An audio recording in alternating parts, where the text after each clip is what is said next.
Hi friends. आज हम start करने जा रहे हैं वर्क, एनर्जी एंड पावर। आज के लेक्चर में हम डिस्कस करेंगे अबाउट वर्क, इसकी scientific definition, then positive, negative and zero work. End में हम देखेंगे कुछ न्यूमेरिकल्स। लेकिन सबसे पहले हम डिफाइन करेंगे वर्क को सिंपल टर्म्स में। So how we can define this work? It is the transfer of energy from one object to another, especially in order to make the second object move in a certain direction. Work हम उससे कहते हैं जब हम transfer करते हैं energy एक object से दूसरे ऑब्जेक्ट, ताकि दूसरा ऑब्जेक्ट मूव करे, मोशन में आ जाए इन ए सर्टन डायरेक्शन, किसी डायरेक्शन में। उससे हम कहते हैं वर्क इन सिंपल टर्म्स में। सो साइंटिफिक डेफिनेशन देखने से पहले हम कुछ एग्जांपल्स देखेंगे। पहले मैं आपको समझाता हूँ कुछ examples. Suppose you are preparing for exam, you spend a lot of time in studies, reading में, राइटिंग में, बाकी क्वेश्चंस प्रिपेयर कर रहे हैं। So we can say you are a hard working. So you are a hard working और he और she is a hard working. But अगर हम साइंटिफिक टर्म्स में देखेंगे, ऑल दिस हार्ड वर्क, ये सारा ये हार्ड वर्क, इसमें थोड़ा सा मामूली सा वर्क होता है इन साइंटिफिक टर्म्स। इसी तरह अगर एक आदमी एक रॉक, एक चट्टान को धक्का दे रहा है, man is pushing a huge rock but this rock does not move, वो चट्टान अपनी जगह से हिल नहीं रही, वो एक ही जगह स्टेशनरी है। वो इतने एफर्ट्स लगा करके भी वो मतलब उसकी एनर्जी बहुत ज़ाया हो रही है, बट रॉक अपनी जगह से डिस्प्लेस नहीं हो रही हैं, वो उसी जगह रहती हैं। सो इसमें क्या देखेंगे हम? इसमें इसने कुछ वर्क नहीं किया, इस आदमी ने कुछ भी वर्क नहीं किया, अगर हम साइंटिफिक टर्म्स में देखेंगे। सो ये है नंबर 2। सो नंबर 3 है, अगर कूली, जैसे जिसको हम पोर्टर कहते हैं, या कोई माँ बहन जो सिर पे कुछ कुछ कुछ सिर पे कुछ बाटी या वगैरह कुछ भी रखती है, सो हेड लोड मानो। सो उसमें अगर हम देखेंगे वो थक भी जाते हैं कभी कभी, मतलब इतना बोर, उनके सिर पे बहुत वज़न होता है, मास होता है, उसका वेट होता है। तो उसमें अगर देखेंगे उसमें भी कुछ भी वर्क नहीं होता है। So no work is involve scientifically. But इसी अगर हम as compare to these 3 examples हम देखेंगे, अगर हम कभी सीढ़ी पे चढ़ते हैं, एक स्टोरी से दूसरी स्टोरी पहुंचना होता है, हम सीढ़ी से चढ़ते हैं, या हम किसी दरख्त या क्लाइंबिंग या ट्री, दरख्त पे चढ़ते हैं। अगर हम साइंटिफिक बेसिस पे देखेंगे, इसमें बहुत ज़्यादा वर्क इन्वॉल्व होता है। So lot of work is involved in such activities as compare to the first 3। So how to define work scientifically? Work is done when a force produce motion. Work तब होता है जब हम कह सकते हैं, जब हम किसी ऑब्जेक्ट पे फोर्स अप्लाई करेंगे तो वो ऑब्जेक्ट मोशन में आता है, तब हम कहेंगे वर्क हुआ है। For a work to be done 2 conditions must be satisfied. 2 conditions must हैं, तब हम कह सकते हैं scientifically work is done. Number 1 is a force should act on an object. किसी ऑब्जेक्ट पे फोर्स अप्लाई होना चाहिए, that is magnitude of force. Number 2 जो है, तो ऑब्जेक्ट शुड गेट डिस्प्लेस। पहले नंबर 1 जो फोर्स लगना चाहिए, नंबर 2 वो ऑब्जेक्ट डिस्प्लेस होना चाहिए। फॉर एग्जांपल अगर मैं कह सकता हूँ ये है पेन, मैं इस पे फोर्स अप्लाई कर रहा हूँ, फोर्स मैं इस डायरेक्शन में अप्लाई कर रहा हूँ और ये डिस्प्लेस भी इसी डायरेक्शन में हो रहा है। मैंने फोर्स अप्लाई किया और ये डिस्प्लेस भी हुआ। So we can say scientifically work has been done. For example ये पेन मानो, यही पेन, इस पे मैंने इस डायरेक्शन में फोर्स अप्लाई किया, तो ये जब मैंने फोर्स अप्लाई किया ये यहाँ पे पहुँच गया। सो ये है displacement, distance between this final position and the initial position, इसको हम कहते हैं डिस्प्लेसमेंट। तब हम कह सकते हैं, क्योंकि ये दोनों कंडीशंस मस्ट होते हैं किसी वर्क में, so we can say work has been done. So ये 2 कंडीशंस मस्ट हैं, force should apply on the object and the object should get displaced. Work done in moving a body is equal to the product of force exerted on the body and the distance moved by the body in the direction of force. तो इसी direction में, ये जिस direction में force apply होता है उसी direction में डिस्प्लेसमेंट भी होना चाहिए। So work is equal to force into displacement, force multiplied by displacement, W is equal to F into S, या हम कह सकते हैं W work done is equal to force multiplied by displacement cos theta. ये जो ये cos theta है, theta is the angle between the direction of force and that of displacement, between the direction of force और displacement के direction के बीच में जो एंगल बनते हैं उसको हम कहते हैं थीटा। फॉर एग्जांपल इस केस में जो मैंने अभी आपको बोला, मैं इसको फोर्स अप्लाई कर रहा हूँ, इसमें थीटा है 0 डिग्री। हमने मोमेंटम में भी देखा था, वहाँ पे भी मल्टीप्लाई आया था, यहाँ पे भी मल्टीप्लिकेशन है। मल्टीप्लिकेशन क्यों है यहाँ पे? फॉर एग्जांपल अगर यहाँ पे डिस्प्लेसमेंट 0 होगा, so definitely work done should be 0, क्योंकि दोनों मस्ट हैं, दोनों होने चाहिए। अगर हम कहेंगे यहाँ पे फोर्स 0 है तब वर्क डन 0 होगा, क्योंकि anything multiplied by 0 is 0। So इसीलिए यहाँ पे मल्टीप्लिकेशन है। अगर एडिशन होता, फॉर एग्जांपल एडिशन होता, फोर्स 0 होता प्लस डिस्प्लेसमेंट 10 होता, so work done is equal to 10। सो ये तब गलत हो जाता, क्योंकि जब फोर्स लगा ही नहीं तो वर्क क्या होगा। So this one is the correct. अब हम देखेंगे SI unit of work. Work done is equal to force into displacement. Force का यूनिट है न्यूटन, डिस्प्लेसमेंट का है metre, so it is NM। इसको हम कह सकते हैं जूल भी हम कहते हैं, क्योंकि एक साइंटिस्ट जिसका नाम जेम्स प्रेस्कॉट जूल है, उन्होंने बहुत काम किया है वर्क और एनर्जी पे, उसके नाम पे इसको, इस यूनिट को नाम दिया गया है जूल।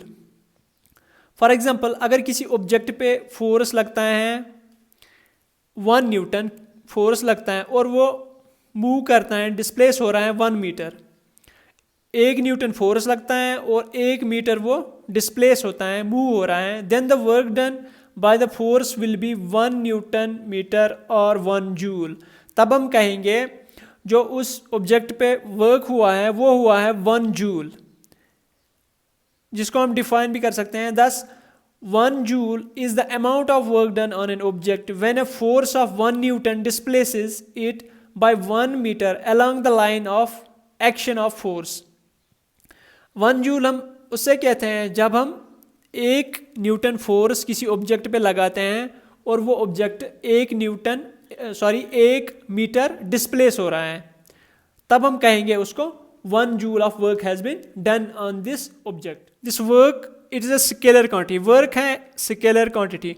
मैं आपको समझाता हूँ। अगर ये एक ब्लॉक है, हमने इस पे फोर्स लगाया F और ये डिस्प्लेस हुआ यहाँ तक, right direction towards the right, हमने इसको फोर्स भी अप्लाई किया और ये डिस्प्लेस भी हुआ टुवर्ड्स द राइट। अगर हमने इस पे 1 न्यूटन फोर्स लगाया, ये 1 मीटर डिस्प्लेस हुआ, so according to this formula work done is equal to force multiplied by displacement, 1 into 1 is equal to 1 joule. So यहाँ पे वर्क हुआ है 1 जूल।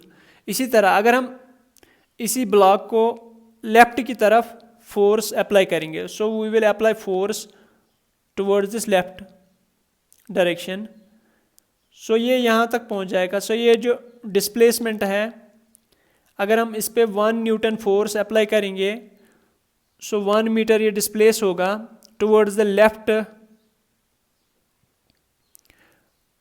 सो लेफ्ट को हम ले लेंगे नेगेटिव, राइट को हम ले लेंगे पॉजिटिव, लेफ्ट को ले लेंगे नेगेटिव। ये ज़रूरी नहीं है, आप इसको भी पॉजिटिव ले सकते हैं और इसको नेगेटिव, बट जिसको एक साइड को पॉजिटिव लेना है, दूसरे साइड को नेगेटिव लेना है। सो हमने लेफ्ट यहाँ पे नेगेटिव लिया, सो यहाँ पे माइनस आएगा, -1 न्यूटन फोर्स और -1 मीटर ये डिस्प्लेस हुआ towards the left. So according to this formula work done is equal to force into displacement, -1 into -1, minus minus cancel, so 1 joule is the work done. So इसमें भी 1 joule हुआ work और इसमें भी 1 joule हुआ work. सो ये कह सकते हैं हम, जब हमने इस ब्लॉक को धक्का दिया, फोर्स अप्लाई किया towards the right side, so 1 Newton और 1 मीटर डिस्प्लेस हुआ ये। सो यहाँ पे हम कह सकते हैं 1 जूल का वर्क हुआ इस ब्लॉक पे। इसी तरह जब हमने लेफ्ट की तरफ इसको फोर्स अप्लाई किया। सो ये हमने नेगेटिव साइन यहाँ पे डाला क्योंकि हमने लेफ्ट की तरफ इसको फोर्स अप्लाई किया। सो यहाँ पे भी नेगेटिव नेगेटिव कैंसिल हो गया, तो 1 joule of work is done. So हम कह सकते हैं work done is irrespective of the direction, चाहे हमने इसकी तरफ यहाँ की तरफ लेफ्ट की तरफ हमने इसको फोर्स अप्लाई किया या राइट की, दोनों केसेस में 1 जूल वर्क हुआ, 1 joule of work is done. So हम कह सकते हैं this work done is irrespective of the direction. जब डायरेक्शन नहीं है, हमें पता है जिसमें डायरेक्शन नहीं होती हैं बट मैग्नीट्यूड होता है, क्योंकि 1 जूल हो गया, कुछ तो हुआ वर्क, तो इसलिए हम कहते हैं इसको work is a scalar quantity. Now positive, negative and zero work. Positive work हम किससे कहेंगे? When the applied force and the displacement of an object are in the same direction then we can say positive work has been done. तब हम कह सकते हैं positive work हुआ। जब अप्लाइड किसी ऑब्जेक्ट पे, फॉर एग्जांपल जैसे ये है ग्रास कटर जिस पे ये मैन फोर्स अप्लाई कर रहा है, so displacement of this grass cutter are in the same direction. Force apply हो रहा है राइट डायरेक्शन में और ऑब्जेक्ट जो ये ग्रास कटर ये डिस्प्लेस हो रहा है इसी डायरेक्शन में, राइट डायरेक्शन में। फॉर एग्जांपल ये जो पेन जैसे इस पे इस डायरेक्शन में फोर्स लग रहा है और डिस्प्लेस हो रहा है इस डायरेक्शन में। सो यहाँ पे हम कह सकते हैं जब इनकी डायरेक्शन एक ही साइड में हो तब हम कह सकते हैं positive work has been done. Work done is equal to force into displacement और force into displacement cos theta. Cos theta is the angle between this force applied and the displacement. इनके direction के बीच में जो angle बनती हैं वो है cos theta. When if this theta is less than 90 degree, जब ये theta cos theta less than 90 degree होगा तब क्या कॉस थीटा जो है ये होता है positive. So it will be positive. तब हम कह सकते हैं वर्क डन जो हुआ है ये हुआ है पॉजिटिव, क्योंकि दोनों की डायरेक्शन फोर्स अप्लाइड फोर्स और डिस्प्लेसमेंट की डायरेक्शन सेम है एक ही साइड से। For example freely falling object under gravitational pull, कोई ऑब्जेक्ट जो फ्रीली गिर रहा है, फॉर एग्जांपल जो एप्पल गिर रहा है, जब एप्पल गिर रहा है वो स्टेशनरी होता है एक ट्री पे, so जब ये फॉल होता है फॉलिंग डाउन तब क्या होता है, ये किसकी वजह से होता है? ये होता है फोर्स ऑफ ग्रेविटी की वजह से ये फॉल होता है। सो यहाँ पे क्या होता है वर्क डन होता है पॉजिटिव, क्योंकि ये भी गिर रहा है, इसकी डिस्प्लेसमेंट यहाँ है और फोर्स जो अप्लाई हो रहा है ग्रेविटेशनल फोर्स वो भी इसी डायरेक्शन में हो रहा है। सो यहाँ पे हम कह सकते हैं वर्क डन जो हुआ है वो हुआ है पॉजिटिव वर्क। सो यहाँ पे हम कह सकते हैं वर्क डन जो पॉजिटिव हुआ है work is equal to force into displacement. इसकी कुछ बहुत सारी एग्जांपल्स हैं। For example when we kick a football और मूविंग कार, ये भी आता है पॉजिटिव वर्क में, क्योंकि उनकी डायरेक्शन और अप्लाइड फोर्स जो होता है वो होता है in the same direction. So we can say it is a positive work. Then negative work में क्या होता है? When the applied force and the displacement of an object are in the opposite direction. जब applied जिस direction में हम force apply कर रहे हैं और ऑब्जेक्ट की डिस्प्लेसमेंट जिस डायरेक्शन में हो रही है वो होते हैं अपोजिट, तब हम कहते हैं वर्क डन जो हुआ है वो हुआ है नेगेटिव वर्क। फॉर एग्जाम्पल अगर हम एक बॉल थ्रो कर रहे हैं ऊपर की तरफ, यहाँ पे वो स्टेशनरी था एप्पल फॉर एग्जाम्पल, वो गिर रहा है नीचे, सो उसकी डायरेक्शन और फोर्स अप्लाइड उस पर फोर्स करता है ग्रेविटेशनल पुल। सो यहाँ पे पुल हो रहा है उसको, so direction is the same. तो यहाँ पे कह सकते हैं हम पॉजिटिव वर्क हुआ है। तो यहाँ पे जब हम बॉल ऊपर की तरफ फेंक रहे हैं अपवर्ड्स, तो यहाँ पे क्या होता है direction of force of gravity जो है वो उसको नीचे की तरफ खींच रहा है। सो फोर्स हम अप्लाई कर रहे हैं ऊपर की तरफ और ग्रेविटेशनल पुल उसको नीचे की तरफ खींच रहा है। So these are force is opposite to this direction of gravity. So यहाँ पे हम कह सकते हैं वर्क डन जो हुआ है नेगेटिव वर्क हुआ है। सो यहाँ पे क्या होता है, यहाँ पे जो एंगल बनती हैं फोर्स और डिस्प्लेसमेंट के बीच में वो बनती हैं 180 डिग्री एंगल बनती है। सो इसलिए if theta is greater than 90 degree, अगर ये theta this angle is greater than 90 degree, then we can say the work done is negative. We denote that with negative sign. Work done is equal to force into displacement. We denote this with negative sign. So this is a work done, negative work. Ball thrown in upward direction. In this case work done by the gravity will be negative. So यहाँ पे जो work done होगा वो होगा negative. Then there is a zero work. When applied force and the displacement of an object are at right angles to each other, that is they are perpendicular to each other. जब ये applied force और displacement एक दूसरे को 90 degree angle पे meet हो रहे हैं, they are making 90 degree angle, right angle to each other, that is they are perpendicular to each other. For example, जो ये lady है यहाँ पे एक जगह ये स्टेशनरी है, इसने बैग हाथ में पर्स लिया हुआ है. So force is applied in the upward direction. In first figure force is applied in the upward direction, but there is no displacement. यहाँ पे डिस्प्लेसमेंट नहीं होता है. दूसरे केस में जब ये वॉक कर रही है, force is applied upwards and the displacement in the forward direction. So the force and displacement are perpendicular to each other. तब हम कह सकते हैं वर्क डन जो होता है, work done is zero work done. तब हम कहते हैं वर्क डन इज जीरो. जब हमने तीन केसेस देखे. जब फोर्स और डिस्प्लेसमेंट परपेंडिकुलर हो, 90 डिग्रीज पे हो, तब वर्क डन होता है zero. Then work done is equal to zero. जब ये अपोजिट डायरेक्शन में हो, जब force applied and this displacement is in opposite directions, तब बनती है एंगल उनके बीच में 180 degree. So the angle is greater than 90 degree. तब एंगल बनती है. जब ग्रेटर देन 90 डिग्री होता है तब नेगेटिव वर्क होता है. जब लेस देन 90 डिग्री होता है वो ज़ीरो भी हो सकता है, but less than 90 degree. Zero भी हो सकता है और लेस देन 90 डिग्री भी. तब हम कह सकते हैं वर्क डन जो होता है वो होता है positive work. So zero work में यही एग्जांपल है. When we hold an object and walk, जब हम ऑब्जेक्ट कुछ उठाएंगे, then we walk, we apply force on the object in upward direction. हम इस ऑब्जेक्ट पे अपवर्ड डायरेक्शन में फोर्स अप्लाई कर रहे हैं. Whereas the displacement acts in the forward direction.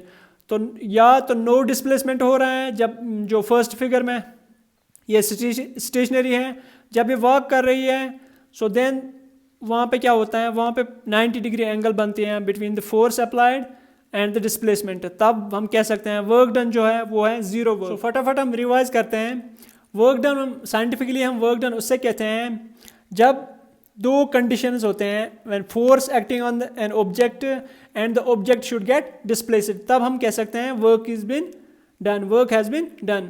Then there is positive, negative and zero work. Positive work हम तब कहते हैं जब अप्लाइड फोर्स और डिस्प्लेसमेंट की डायरेक्शन सेम हो. या तो उनकी डायरेक्शन, या तो वो एंगल बना रहे हैं जीरो फोर्स और डिस्प्लेसमेंट, या less than 90 degree, less than 90 degree या जीरो या लेस देन 90 डिग्री. तब हम कह सकते हैं वर्क डन जो हुआ है वो हुआ है पॉजिटिव वर्क डन. फिर नेगेटिव वर्क.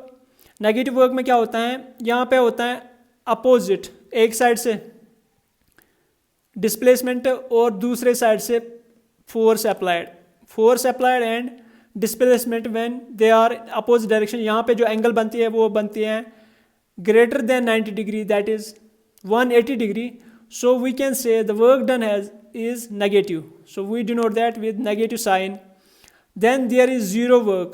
Zero work तब होता है जब फोर्स अप्लाइड, जो फोर्स और डिस्प्लेसमेंट या तो बनाए 90 डिग्री एंगल, तब हम कह सकते हैं work done is zero.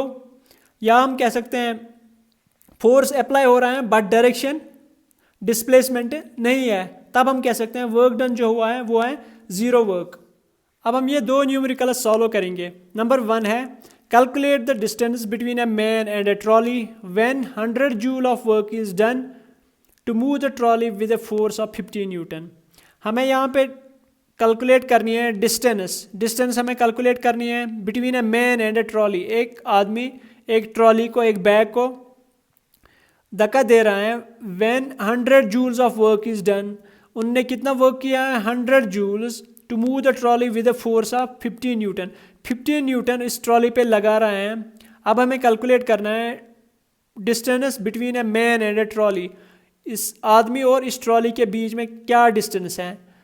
So options are 26.6 metre, 85 metre, 6.6 metre and 16.6 metre. So हमने देखा वर्क डन किसके बराबर है, work done is equal to force multiplied by displacement. यहाँ पे वर्क डन वहाँ से दिया हुआ है, so that is 100 joules equal to force कितना लगा है इस पे 15 न्यूटन, 15 न्यूटन फोर्स है, डिस्टेंस हमें निकालनी है into distance which implies 100 divided by 15 is equal to, इसको यहाँ करेंगे डिस्टेंस 15 का 15 15 6 90, सो यहाँ पे 10 रहेगा, सो 15 यहाँ पे पॉइंट लगाएंगे 100 15 6 90 फिर से 10, सो 100 15 6 90। सो अगर हम देखेंगे यहाँ पे करेक्ट ऑप्शन जो है वो है option number C. So option C is the correct answer.